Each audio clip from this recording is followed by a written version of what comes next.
하루가 끝났습니다. 그런데 마음이 이상하게 무겁습니다.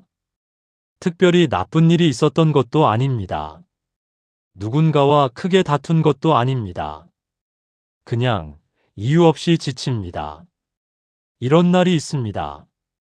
설명할 수 없는 피로가 온몸을 감싸는 날. 기도를 하려고 눈을 감아도 말이 나오지 않는 날. 성경을 펼쳐도 글자들이 그냥 지나가는 날. 하나님이 멀게 느껴지는 날. 혹시 지금 그런 시간을 보내고 계십니까? 이 영상은 그런 당신을 위해 만들어졌습니다. 문제를 빠르게 해결하려는 영상이 아닙니다. 큰 감동을 주려는 영상도 아닙니다. 다만 조용히 함께 머물고 싶었습니다. 하나님이 지금 이 순간에도 당신 곁에 계신다는 사실을 말씀한 문장을 통해 천천히 되새기고 싶었습니다. 우리는 흔히 하나님의 음성을 큰 사건 속에서 기대합니다. 드라마틱한 반전, 기적 같은 응답, 눈물 쏟아지는 예배. 그런데 성경을 가만히 읽어보면 하나님은 종종 아주 조용히 말씀하십니다. 바람 속이 아니라, 불 속이 아니라 세미한 소리로 말씀하셨습니다. 오늘 우리가 함께 붙들 말씀도 그런 문장입니다. 크고 화려하지 않습니다.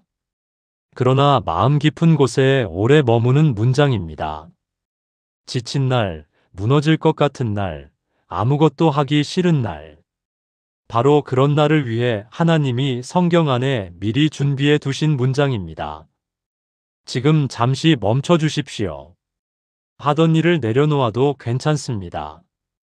오늘은 그냥 이 말씀이 당신 안에 머물도록 두어 보십시오. 분석하지 않아도 됩니다. 깊이 이해하려 애쓰지 않아도 됩니다. 그냥 들으십시오. 하나님은 지금도 말씀하고 계십니다. 당신이 지쳐서 듣지 못하는 것처럼 느껴질 뿐, 그분은 멈추신 적이 없습니다. 오늘 우리가 함께 묵상할 말씀은 시편과 복음서에서 가져온 두 문장입니다.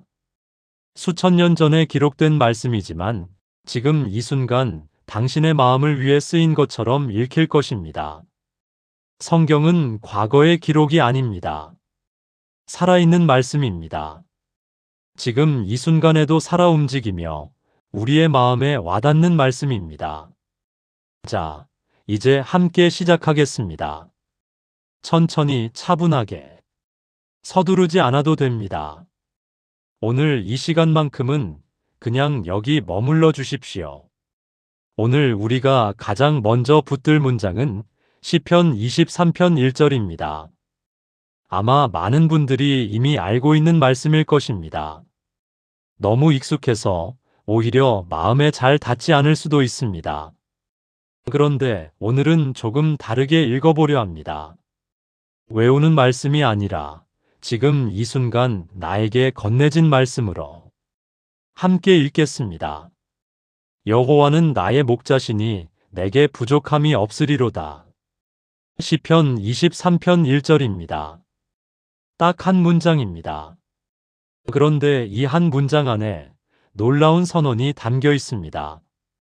내게 부족함이 없으리로다. 이 말씀을 처음 읽을 때 어떤 느낌이 드십니까? 솔직히 말하면 공감이 잘 안 될 수도 있습니다.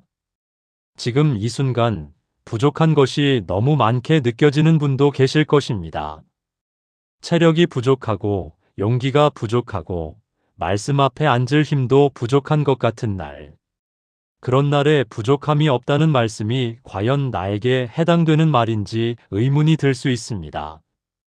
그런데 여기서 우리가 놓치지 말아야 할 것이 있습니다. 이 문장은 나는 충분하다는 선언이 아닙니다. 여호와가 나의 목자이시기 때문에 부족함이 없게 된다는 선언입니다. 주어가 나 자신이 아닙니다. 주어는 여호와입니다. 다윗은 지금 자신의 상태가 충만하다고 말하는 것이 아닙니다. 자신의 목자가 누구인지를 먼저 선언하고 있습니다. 목자가 여호와이시기 때문에 결국 부족함이 없게 된다는 신뢰의 고백입니다. 생각해 보십시오. 다윗은 평탄한 삶을 살지 않았습니다. 그는 광야를 달렸고 쫓겼고 두려워했습니다. 시편 안에는 그의 탄식이 가득합니다. 그럼에도 불구하고 그는 이 문장을 씁니다. 여호와는 나의 목자시니 내게 부족함이 없으리로다. 이것은 현실을 외면하는 말이 아닙니다. 현실 한가운데서 하나님을 붙드는 말입니다. 지금 당신의 삶이 힘겹게 느껴집니까? 마음이 자꾸 빈 것 같고 채워지지 않는 것 같습니까? 그렇다면 오늘 이 문장이 당신에게 필요한 이유가 있습니다. 지금 당신 안에 무언가가 부족하게 느껴지는 그 순간, 하나님은 그 빈자리의 목자이십니다. 채워지지 않는 마음 옆에 서 계신 분이 바로 그분이십니다. 목자라는 단어를 잠깐 묵상해 보겠습니다. 목자는 양떼를 앞에서 이끕니다. 위험한 곳을 먼저 살피고 쉴 곳을 먼저 찾아줍니다. 양이 길을 잃으면 목자는 그 양을 찾으러 나섭니다. 양이 지쳐서 쓰러지면 목자는 그 양을 어깨에 메고 걷습니다. 양이 해야 할 일은 목자를 따르는 것, 단 하나입니다. 스스로 모든 것을 해결하려 애쓰는 것이 양의 역할이 아닙니다.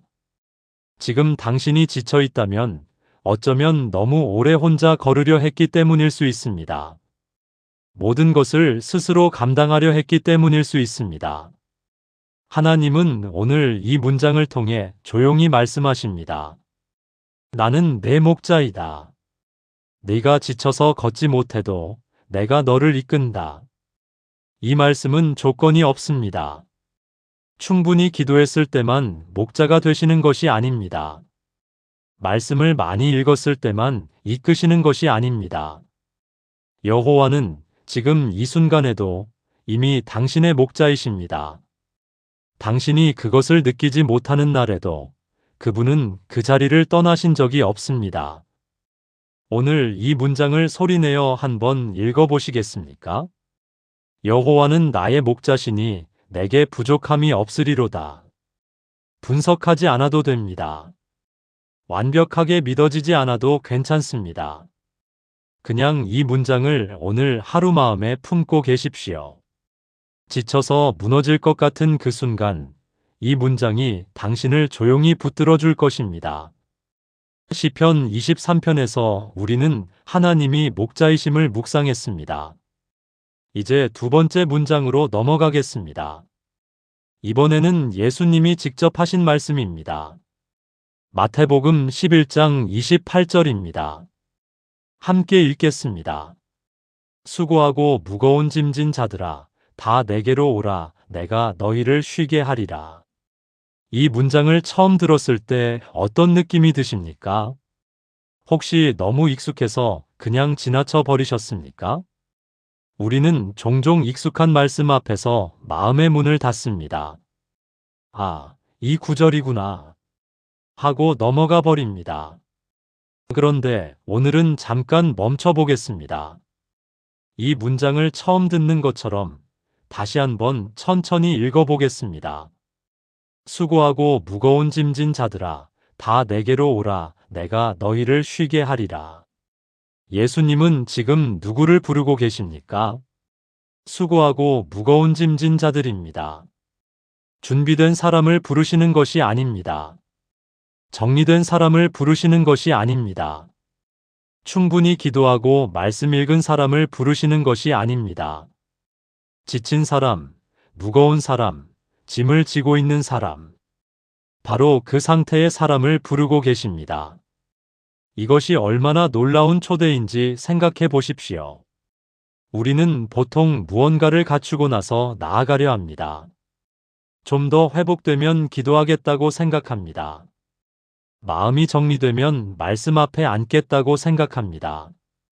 그런데 예수님은 정반대로 말씀하십니다. 지금 그 지친 상태로 오라고 하십니다. 짐을 내려놓고 오는 것이 아닙니다. 짐을 진 채로 오라고 하십니다. 그분이 그 짐을 함께 지시겠다는 것입니다. 여기서 쉬게 하리라는 말씀을 조금 더 들여다보겠습니다. 헬라어 원문에서 이 단어는 단순한 휴식 그 이상을 의미합니다. 회복, 새롭게 됨, 다시 살아남의 의미를 담고 있습니다. 예수님이 주시겠다는 쉼은 단지 잠깐 눕는 것이 아닙니다. 영혼이 다시 숨을 쉬게 되는 것입니다. 마음 깊은 곳부터 회복되는 것입니다. 지금 당신이 느끼는 피로가 단순한 육체적 피로가 아닐 수 있습니다. 설명하기 어려운, 이유를 알 수 없는 무거움. 그것은 어쩌면 영혼의 피로일 수 있습니다. 그리고 예수님은 바로 그 종류의 피로를 알고 계십니다. 이 말씀이 기록된 맥락을 잠깐 살펴보겠습니다. 예수님이 이 말씀을 하실 때 주변에는 종교적 규율에 짓눌린 사람들이 있었습니다. 당시 유대 사회에서 사람들은 수많은 율법과 규정의 무게 아래 살고 있었습니다. 하나님 앞에 서기 위해 수없이 많은 것을 지켜야 했습니다. 지키지 못하면 죄책감이 쌓였습니다. 그 무게가 사람들을 짓누르고 있었습니다. 예수님은 그 한가운데서 말씀하십니다. 다 내게로 오라. 규율을 다 지킨 사람만 오라는 것이 아닙니다. 죄책감 없이 깨끗한 사람만 오라는 것이 아닙니다. 지금 이 무게를 짊어지고 있는 그 상태 그대로 오라는 것입니다. 혹시 지금 하나님 앞에 나아가기가 부담스럽게 느껴지십니까? 오랫동안 기도하지 못했기 때문에 왠지 낯선 느낌이 드십니까? 말씀을 멀리했던 시간이 있어서 지금 돌아가기가 어색하십니까? 예수님의 이 말씀이 바로 그런 당신에게 향하고 있습니다. 다 내게로 오라. 여기서 다라는 단어를 놓치지 마십시오. 예외가 없습니다. 너무 오래 떠나 있었다고 느끼는 사람도 포함됩니다. 너무 많이 실패했다고 생각하는 사람도 포함됩니다. 지금 믿음이 거의 남아있지 않다고 느끼는 사람도 포함됩니다. 다라는 단어 안에 당신이 있습니다. 이 초대는 지금도 유효합니다. 예수님은 이 말씀을 2000년 전에만 하신 것이 아닙니다. 지금 이 순간 이 말씀을 듣고 있는 당신에게도 동일하게 말씀하고 계십니다. 수고하고 무거운 짐진 자들아, 다 내게로 오라. 내가 너희를 쉬게 하리라. 오늘 밤 이 문장 앞에 잠시 머물러 보십시오. 거창한 기도를 드리지 않아도 됩니다. 그냥 이 문장을 마음에 품은 채로 눈을 감아 보십시오. 그분은 이미 당신을 기다리고 계십니다. 지친 채로 와도 됩니다. 무거운 채로 와도 됩니다. 그 상태 그대로가 이 초대의 조건입니다. 지금까지 우리는 두 문장을 함께 묵상했습니다. 여호와가 나의 목자이심을 선언한 시편의 고백. 지친 자를 향한 예수님의 직접적인 초대. 이제 세 번째 문장입니다. 이 문장은 앞의 두 문장과 조금 다른 결을 가지고 있습니다. 앞의 두 말씀이 하나님이 어떤 분이신지를 보여주었다면 이 말씀은 우리가 어떻게 반응해야 하는지를 알려줍니다. 시편 46편 10절입니다. 함께 읽겠습니다. 이르시기를 너희는 가만히 있어 내가 하나님 됨을 알지어다. 내가 문나라 중에서 높임을 받으리라. 내가 세계 중에서 높임을 받으리라 하시도다. 오늘 우리가 특별히 붙들 부분은 이 문장의 첫 번째 명령입니다. 너희는 가만히 있어. 단 5글자입니다. 그런데 이 5글자가 오늘 우리에게 얼마나 어려운지 모릅니다. 가만히 있는다는 것. 우리는 무언가 해야 할 것 같습니다. 기도를 더 해야 할 것 같고, 말씀을 더 읽어야 할 것 같고, 더 열심히 신앙생활을 해야 마음이 회복될 것 같습니다. 그런데 하나님은 지금 정반대를 말씀하십니다. 가만히 있어. 이것은 게으름을 허락하는 말씀이 아닙니다. 포기해도 된다는 말씀도 아닙니다. 이 명령의 핵심은 그 다음 문장에 있습니다. 내가 하나님 됨을 알지어다. 가만히 있는 이유가 있습니다. 하나님이 하나님 되심을 알기 위해서입니다. 우리가 끊임없이 움직이고 애쓰고 무언가를 해내려 할 때 정작 하나님이 하나님 되심을 볼 여백이 사라집니다. 조용히 멈추어야 보이는 것이 있습니다. 서두르면 놓치는 것이 있습니다. 하나님의 임재는 종종 고요한 자리에서 더 선명하게 느껴집니다. 이 시편이 기록된 배경을 잠깐 살펴보겠습니다. 시편 46편은 혼란과 두려움의 상황을 배경으로 합니다. 땅이 변하고 산이 흔들리고 바다가 요동치는 이미지가 앞부분에 등장합니다. 그 요동치는 세계 한가운데서 하나님은 말씀하십니다. 가만히 있어. 이것이 얼마나 역설적입니까? 모든 것이 흔들리는 순간에 하나님은 멈추라고 하십니다. 그런데 이 역설 안에 깊은 진리가 있습니다. 세상이 흔들릴수록 우리의 닻은 더 깊이 내려져야 합니다.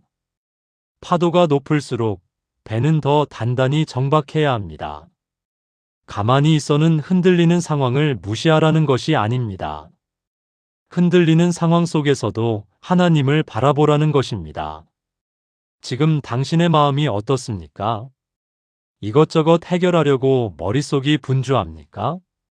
기도는 해야 하는데 어떻게 시작해야 할지 모르겠습니까? 신앙을 회복해야 한다는 압박감이 오히려 더 무겁게 느껴지십니까? 그렇다면 오늘 이 말씀이 당신에게 하나의 허락이 될 수 있습니다. 지금 당장 무언가를 해내지 않아도 됩니다. 완벽한 기도문을 준비하지 않아도 됩니다. 그냥 가만히 있어도 됩니다. 그 고요한 자리에서 하나님이 하나님 되심을 조금씩 알아가면 됩니다. 가만히 있어라는 명령에는 또 다른 의미가 있습니다. 히브리어 원문에서 이 단어는 힘을 빼라, 손에서 놓아라라는 뉘앙스를 포함합니다. 우리가 꽉 쥐고 있던 것을 내려놓는 행위입니다. 스스로 해결하려 했던 힘을 내려놓는 것입니다. 내가 통제해야 한다는 긴장을 내려놓는 것입니다. 그리고 그 자리에서 하나님이 하나님 되심을 인정하는 것입니다. 이것이 신앙의 가장 깊은 자리 중 하나입니다. 열심히 달리는 것만이 신앙이 아닙니다. 때로는 멈추는 것이 가장 깊은 신앙의 자리입니다. 내가 할 수 없음을 인정하고 하나님이 하실 수 있음을 신뢰하는 것. 그 고요한 항복 안에서 하나님은 종종 가장 크게 역사하십니다. 오늘 밤 모든 것을 내려놓고 잠시 가만히 있어 보십시오.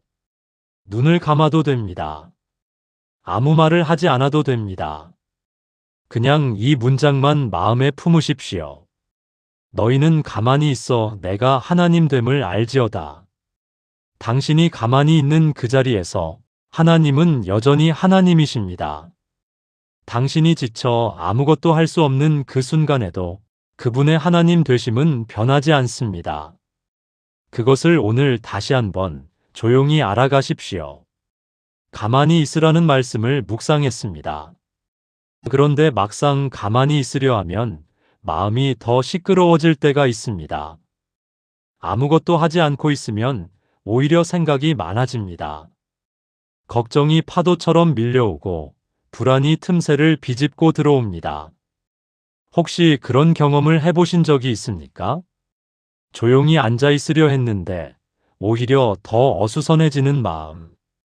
기도하려고 눈을 감았는데 온갖 생각이 떠오르는 순간. 오늘 네 번째 말씀은 바로 그런 자리를 위한 말씀입니다. 시편 62편 5절과 6절입니다. 함께 읽겠습니다. 나의 영혼아 잠잠히 하나님만 바라라. 물은 나의 소망이 그로부터 나오는도다. 오직 그만이 나의 반석이시요 나의 구원이시요 나의 요새이시니 내가 흔들리지 아니하리로다. 이 말씀에서 시편 기자는 자기 자신의 영혼에게 말을 건넵니다. 나의 영혼아. 다른 사람에게 하는 말이 아닙니다. 자기 자신의 내면을 향해 하는 말입니다. 이것이 매우 중요합니다. 우리는 종종 마음이 흔들릴 때 외부에서 답을 찾으려 합니다. 누군가의 위로, 상황의 변화, 문제의 해결. 그런데 시편 기자는 먼저 자기 영혼을 향해 말합니다. 잠잠히 하나님만 바라라. 이것은 감정을 억누르라는 말이 아닙니다. 감정이 있는 그대로인 채로 시선을 하나님께 고정하라는 말입니다. 잠잠이라는 단어를 묵상해 보겠습니다. 히브리어 원문에서 이 단어는 잠잠히 기다리다, 조용히 머물다는 의미입니다. 무언가를 적극적으로 하는 것이 아닙니다. 그렇다고 완전히 수동적인 것도 아닙니다. 방향은 분명합니다. 하나님을 향하는 것입니다. 움직임은 고요합니다. 서두르지 않는 것입니다. 이 자세가 바로 잠잠히 바라는 것입니다. 그리고 그 다음 문장이 이어집니다. 물은 나의 소망이 그로부터 나오는도다. 소망이 어디서 옵니까? 하나님으로부터 옵니다. 우리가 소망을 만들어내는 것이 아닙니다. 우리가 충분히 긍정적으로 생각해서 소망이 생기는 것이 아닙니다. 소망의 근원은 하나님이십니다. 그분을 잠잠히 바라볼 때 소망이 흘러옵니다. 이것은 매우 실제적인 말씀입니다. 지금 소망이 느껴지지 않는 분이 계십니까? 내일이 기대되지 않고 앞이 보이지 않는 것 같습니까? 그렇다면 지금 당신에게 필요한 것은 더 많은 노력이 아닐 수 있습니다. 잠잠히 하나님을 바라보는 시간일 수 있습니다.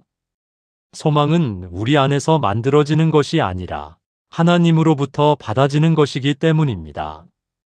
이어지는 말씀도 주목해 보십시오. 오직 그만이 나의 반석이시요, 나의 구원이시요, 나의 요새이시니. 반석, 구원, 요새. 이 세 단어는 모두 견고함과 안전함을 의미합니다. 반석은 흔들리지 않는 땅입니다. 구원은 위험에서 건져냄입니다. 요새는 외부의 공격으로부터 보호받는 공간입니다. 하나님은 이 세 가지를 모두 포함하시는 분입니다. 그리고 시편 기자는 선언합니다. 내가 흔들리지 아니하리로다. 이 선언이 나오기까지의 과정을 보십시오. 먼저 자기 영혼을 향해 말을 건넵니다. 잠잠히 하나님을 바라봅니다. 소망이 하나님으로부터 온다는 것을 인정합니다. 하나님이 반석이시고 구원이시고 요새이심을 고백합니다. 그 고백의 끝에서 흔들리지 않음이 나옵니다. 흔들리지 않음은 처음부터 있는 것이 아닙니다. 하나님을 바라보는 과정을 통해 얻어지는 것입니다. 지금 당신의 마음이 흔들리고 있습니까? 그렇다면 그것은 아직 이 과정 중에 있다는 것입니다. 아직 끝나지 않았다는 것입니다. 잠잠히 바라보는 시간이 조금 더 필요하다는 것입니다. 서두르지 마십시오. 하나님은 당신이 잠잠히 바라보는 그 시간을 귀하게 여기십니다. 소망이 느껴지지 않는 그 자리에서 하나님을 향해 시선을 두는 것. 그것이 오늘 당신이 할 수 있는 가장 깊은 신앙의 행위입니다.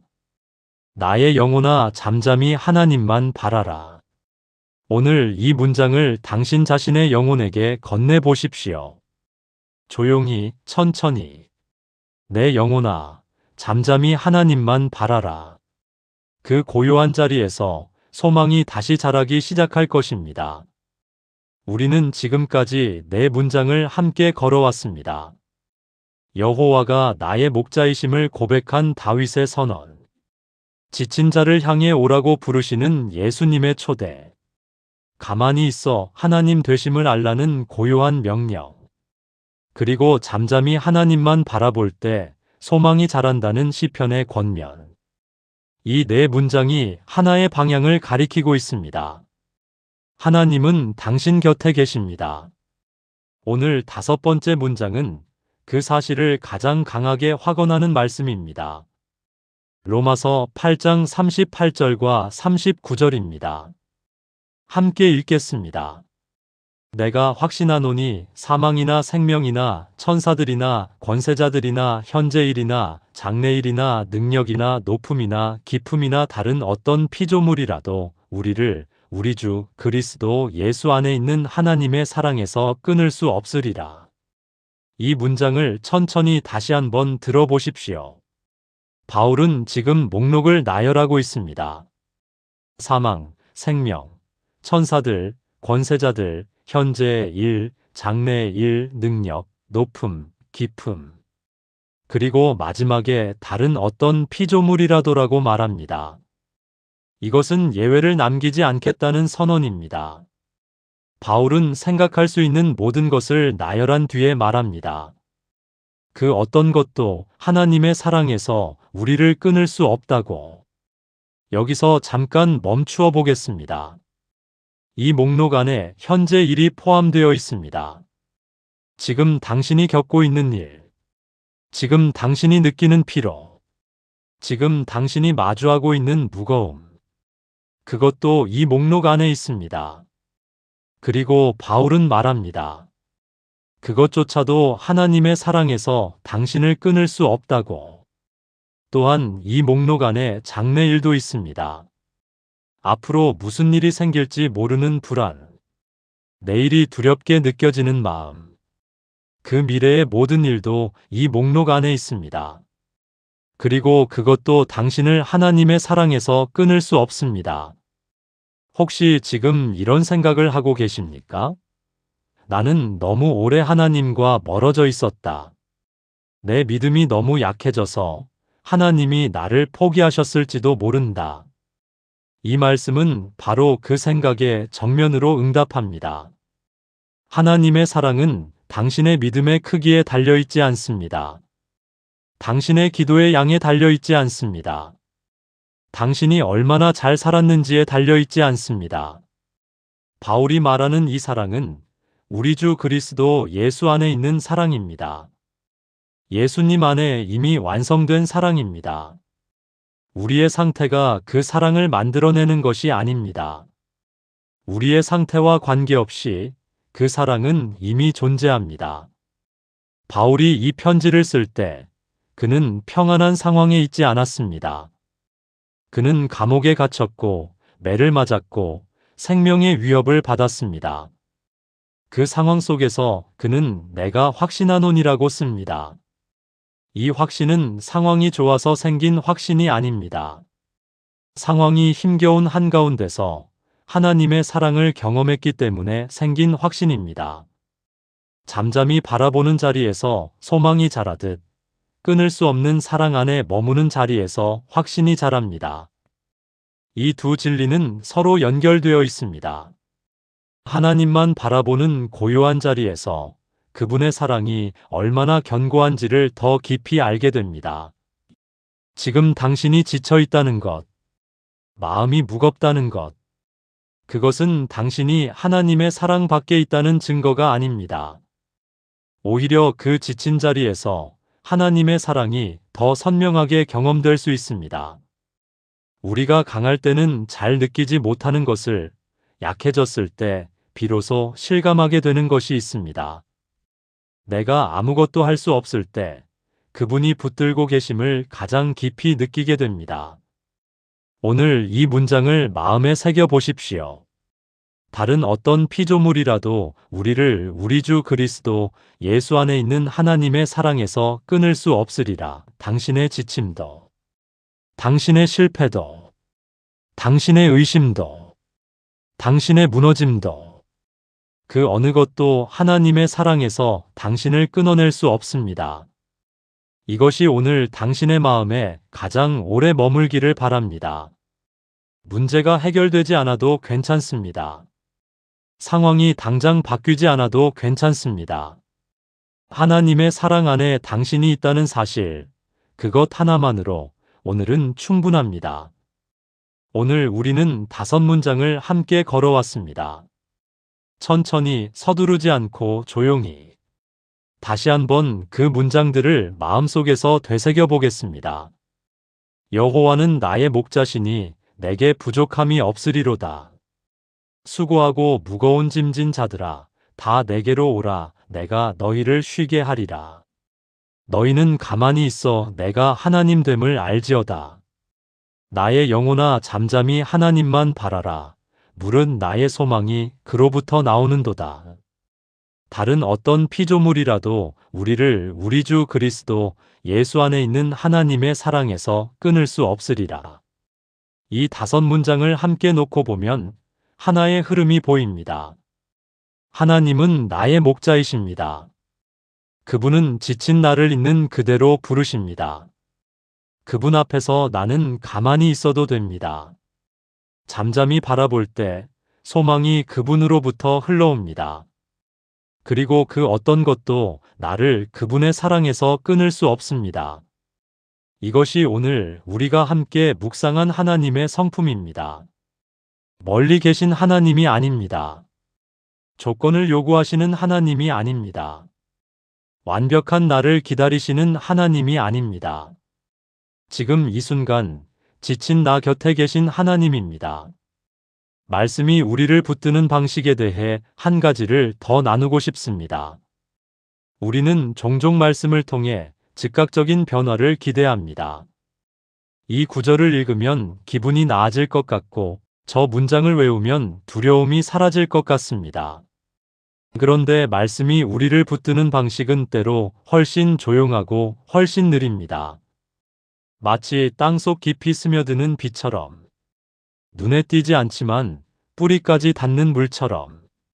오늘 이 말씀들이 당신의 마음을 즉시 바꾸지 않을 수도 있습니다. 내일 아침에 일어났을 때도 여전히 무거울 수 있습니다. 그래도 괜찮습니다. 말씀은 우리가 느끼지 못하는 사이에도 일하고 있습니다. 우리가 잠든 시간에도 멍하니 앉아있는 시간에도 오늘 들은 문장들은 조용히 마음 안에 머물고 있습니다. 그리고 어느 순간 당신이 예상하지 못한 때에 그 문장이 당신을 붙들어 줄 것입니다. 무너질 것 같은 그 순간에 어디선가 들려오는 것처럼 여호와는 나의 목자시니 내게 부족함이 없으리로다. 그 문장이 당신을 다시 세워줄 것입니다. 이사야 43장 2절을 함께 읽겠습니다. 내가 물 가운데로 지날 때에 내가 너와 함께 할 것이라. 강을 건널 때에 물이 너를 침몰하지 못할 것이며 내가 불 가운데로 지날 때에 타지도 아니할 것이요 불꽃이 너를 사르지도 못하리니. 이 말씀에서 하나님은 물과 불을 말씀하십니다. 물 가운데를 지나지 않게 해주겠다고 하시지 않습니다. 불 가운데를 피하게 해주겠다고 하시지 않습니다. 물 가운데를 지날 때 함께 하겠다고 하십니다. 불 가운데를 지날 때 사르지 못하게 하겠다고 하십니다. 이것이 하나님이 우리와 함께 하시는 방식입니다. 어려움을 없애주시는 것이 아니라 어려움 한가운데서 함께 걸으시는 것입니다. 지금 당신이 물 가운데 있는 것 같습니까? 사방이 막혀 있고 어디로 가야 할지 모르겠습니까? 하나님은 그 물 가운데서 당신 곁을 떠나지 않으십니다. 당신이 느끼지 못해도 그분은 거기 계십니다. 오늘 우리가 함께 묵상한 5문장을 다시 한번 마음에 새깁니다. 하나님은 목자이십니다. 부족한 채로 있어도 그분은 이끄십니다. 하나님은 쉬게 하시는 분입니다. 지친 채로 와도 그분은 받아주십니다. 하나님은 가만히 있어도 되는 분 앞에 계십니다. 아무것도 못해도 그분은 하나님이십니다. 잠잠히 바라볼 때 소망은 그분으로부터 흘러옵니다. 그리고 그 어떤 것도 우리를 그분의 사랑에서 끊을 수 없습니다. 이 5가지 진리가 오늘 당신의 마음에 조용히 쌓이기를 바랍니다. 한꺼번에 다 느껴지지 않아도 됩니다. 그중 단 한 문장만 마음에 남아도 충분합니다. 그 한 문장이 오늘 밤 당신을 붙들어 줄 것입니다. 내일 아침 눈을 뜰 때 그 문장이 다시 떠오를 것입니다. 그리고 그 문장이 당신의 하루를 처음부터 바꾸지는 않아도 당신이 완전히 무너지지 않도록 조용히 지탱해 줄 것입니다. 말씀은 그렇게 일합니다. 화려하지 않지만 깊이 뿌리 내립니다. 빠르지 않지만 오래 머뭅니다. 크게 들리지 않지만 가장 필요한 순간에 들립니다. 오늘 이 자리에 함께 해주셔서 감사합니다. 지쳐서 아무것도 하고 싶지 않은 날에 그럼에도 불구하고 이 말씀 앞에 잠시 머물러 주셨습니다. 그것만으로도 충분합니다. 하나님은 오늘 이 시간을 보고 계셨습니다. 당신이 지쳐서 이 영상을 틀었던 그 순간부터 그분은 이미 당신 곁에 계셨습니다. 말씀은 끝났지만 하나님의 임재는 끝나지 않습니다. 오늘 들은 문장들을 가지고 그냥 쉬십시오. 분석하지 않아도 됩니다. 정리하지 않아도 됩니다. 그냥 이 말씀과 함께 오늘 하루를 마무리하십시오. 하나님은 당신이 쉬는 그 시간에도 일하고 계십니다. 당신이 잠든 시간에도 그분은 목자로서 지키고 계십니다. 오늘 밤 편히 쉬십시오. 내일도 하나님은 하나님이십니다. 그리고 내일도 그분은 당신의 목자이십니다. 오늘 우리는 5문장을 함께 걸어왔습니다. 시편의 고백, 예수님의 초대, 하나님의 명령, 바울의 확신, 그리고 영혼을 향한 조용한 권면. 이 5문장은 각각 다른 자리에서 기록되었습니다. 그러나 모두 하나의 진리를 향하고 있습니다. 하나님은 지금 이 순간도 당신 곁에 계십니다. 지친 당신을, 무너질 것 같은 당신을, 아무것도 할 수 없는 당신을 그분은 오늘도 목자로서, 쉬게 하시는 분으로서, 반석으로서 붙들고 계십니다. 오늘 이 영상이 당신에게 닿았다면 부탁드리고 싶은 것이 있습니다. 지금 당장 무언가를 하지 않아도 됩니다. 다만 오늘 들은 문장 중 하나를 마음에 조금 더 오래 품어 보십시오. 어떤 문장이 오늘 당신의 마음에 가장 오래 머물렀습니까? 그 문장을 댓글로 남겨주십시오. 당신의 한 문장이 이 영상을 보는 또 다른 누군가에게 위로가 될 수 있습니다. 말씀은 혼자 묵상할 때도 깊지만 함께 나눌 때 더 넓게 흐릅니다. 노아 채널은 문제를 빠르게 해결하는 공간이 아닙니다. 말씀과 함께 오래 머무는 공간입니다. 위기가 왔을 때만 찾는 채널이 아니라 평범한 날에도 조용히 켜둘 수 있는 채널이 되고 싶습니다. 그것이 이 채널이 존재하는 이유입니다. 오늘 이 말씀이 좋으셨다면 구독 버튼을 눌러주십시오. 다음 영상에서는 하나님이 침묵하시는 것처럼 느껴질 때 붙들어야 할 말씀을 함께 묵상합니다. 하나님이 응답하지 않으시는 것 같은 그 시간, 그 침묵 속에 무엇이 있는지를 말씀 안에서 함께 찾아가겠습니다. 오늘도 이 자리에 함께 해주셔서 감사합니다. 말씀이 오늘 당신의 밤을 조용히 지켜주기를 바랍니다.